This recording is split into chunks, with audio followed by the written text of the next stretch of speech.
Welcome to today's Explainer, where we're transforming some heavy educational research and international baccalaureate lecture notes into a totally practical guide on fostering student agency right in your own classroom. Look, if you've been in education for more than a hot minute, you've definitely heard the buzzword agency thrown around. It comes up in staff meetings, professional development days, curriculum guides, you name it. And sure, it sounds amazing in theory, but when you're staring down a room full of 30 diverse learners, figuring out how to actually implement agency without losing your mind or your precious instructional time can feel entirely overwhelming. Well, you're in the exact right place. We are going to break this whole thing down together. Let's just go ahead and tackle the elephant in the room. There's this major fear that pretty much all of us educators share, the misconception that giving students agency means kicking off a chaotic free-for-all where the teacher just loses all structure. And honestly, it's an incredibly valid concern. When we hear students taking control, our brains immediately jump to some sort of Lord of the Flies scenario, right? We picture students running wild, coloring on the walls, and totally ignoring the curriculum while we stand helplessly in the corner. But is that actually what agency is?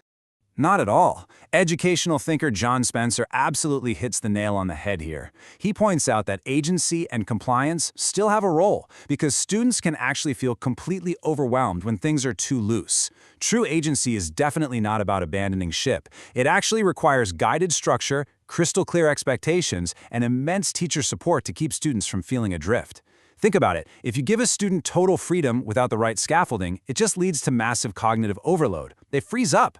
So fostering agency is really about empowering students within a safe framework, rather than just cutting them loose and hoping for the best.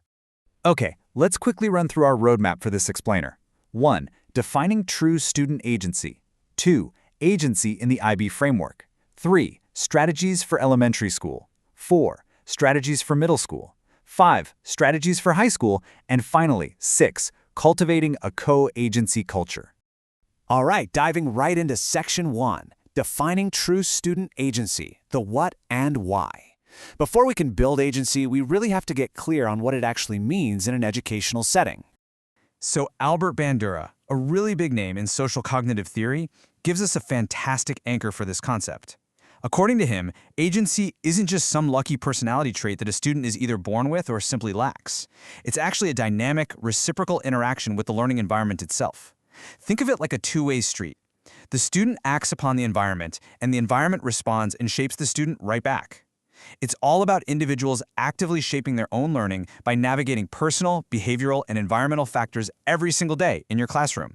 Now, here is a really crucial point. We have to distinguish agency from autonomy. We hear these words used interchangeably all the time, but they are incredibly different. Autonomy is acting entirely independently, completely free from external influence. It's basically working in a silo. Agency, on the other hand, is deeply interdependent. It's socially situated. It demands a partnership between the student and their environment. And hey, that environment includes you, the teacher. An autonomous student might work alone in a vacuum, but an agentic student uses the resources, their peers, and your guidance to actively navigate their way toward a goal. They use you as a resource, not a crutch. Moving on to Section 2, agency in the IB framework, the core tenets. Let's see how these theories are explicitly hardwired into the International Baccalaureate standards and practices. When you look at the IB framework, student agency is totally foundational to all of their student-centered learning approaches. It essentially demands that students are treated as invested partners in their own education, rather than just passive sponges soaking up facts. And being an invested partner implies having the freedom to make choices that actually matter. It means being a real participant in the daily decisions that reinforce the student's identity as a capable, competent learner who genuinely has a stake in what happens during the school day.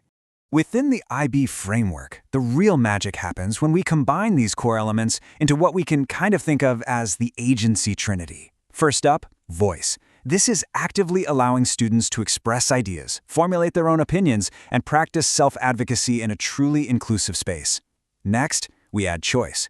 We give them a legitimate say in how they show their understanding or direct their learning journey for a unit. And here's the kicker, ownership. You can't just assign ownership on a syllabus. Genuine ownership over learning is that ultimate, hard-earned result that only blossoms when you consistently mix authentic student voice with meaningful student choice. The OECD's ladder of participation maps this whole journey out perfectly for us, showing the intentional scaffolding we need.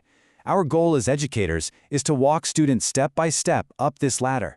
Look, everyone starts at rung 1, passive, teacher-directed compliance.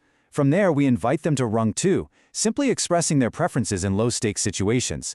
Then we pull them up to rung 3, where they're offering input and making structured choices. Finally, we hit the top rung 4, the active co-creation of learning. That top rung, where you and the student are literally designing the experience together, that is where true agency lives. Let's get practical. Section 3, Strategies for Elementary School Building the Foundation. How do we actually kick this off with our youngest learners? Okay, so in elementary school, agency definitely does not mean letting 7-year-olds rewrite the curriculum. It starts with small, heavily scaffolded choices. Maybe it's just picking which book fits their reading goal that week, or choosing between a few different STEM tools for a math problem. It also means using your classroom walls to make thinking visible. Hanging up their photos, their half-formed questions, their reflections, it validates them and builds this profound sense of belonging. You can even position them as experts. Let a student lead a quick 2-minute mini-workshop on a digital skill they just mastered. That deep connection forms the entire foundation for agency later on. Moving right along up the ladder, Section 4, Strategies for Middle School, Bridging the Gap. Because as kids hit those middle school years, our approach has to evolve.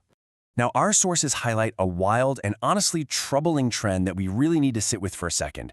Research shows that by middle school, agentic learners are actually in the minority. Think about that. Kids show up to kindergarten just bursting with agency, right? Asking why, exploring everything. But thanks to logistical necessities, standardized testing, and suddenly caring about grades, they slowly learn passive compliance. By 7th or 8th grade, they've traded their innate agency for sheer efficiency. They fall into that tragic habit of just asking, how many points is this worth, or is this going to be on the test, simply because they feel they've lost all control over their academic life. So how do we combat this mid-level drop? Well, we can leverage structured interventions. The IB's Middle Years Program, or MYP, personal project is an awesome example. Students set goals based on what they're genuinely interested in, but, and this is key, they do it under the guidance of a supportive adult mentor. You could also introduce smaller-scale passion projects, or hand the power back by using digital portfolios and student-friendly rubrics. When you use a rubric as a reflective mirror for the student to look into, rather than a grading hammer to hit them with, they learn to constantly reflect and confidently adjust their own path. All right, Section 5, Strategies for High School, Real-World Impact. Let's look at how high schools can elevate agency to get these kids ready for actual adulthood. At the high school level, agency scales up massively. We're no longer just talking about classroom choices, we're talking about real-world impact and purposeful life direction. Students should be out there pursuing self-selected internships, doing independent research on questions they came up with, and advocating for actual community change, like designing school sustainability initiatives. And crucially, they should be taking on systemic co-agency roles. Just imagine a high schooler sitting on a school governance board or even a teacher hiring committee. No way, right? But that macro-level responsibility completely shifts their mindset. It shows them they have the power to shape institutions, which is exactly what they need for the real world. And that brings us to our final core concept, Section 6, Cultivating a Co-Agency Culture. It takes a village, because true agency doesn't just happen in a vacuum. The OECD defines this broader ecosystem as co-agency. It's an interactive, mutually supportive relationship involving literally everyone in the student's life. Think about the roles here. Teachers, you are the primary designers of the environment, offering that vital guided structure we talked about. But then peers step in to co-regulate behavior and provide that meaningful social interaction. Parents support the learning at home and reinforce those habits. And finally, the wider community provides the authentic, messy, real-world context to test those skills. It really does take this entire collaborative village working together to fully support a student's agentic growth. I want to leave you with a provocative reflection to take back to your own classroom or school this week. Take a really hard, honest look at your daily routines. Ask yourself, are you unintentionally designing for passive compliance, where students are just sitting quietly waiting for you to spoon-feed them the answers? Or are you actively partnering with them through genuine voice, meaningful choice, and deep structure to empower their agency? It is a tough shift for sure, but ultimately the choice is yours. Thanks so much for joining me on this explainer, and keep empowering those learners.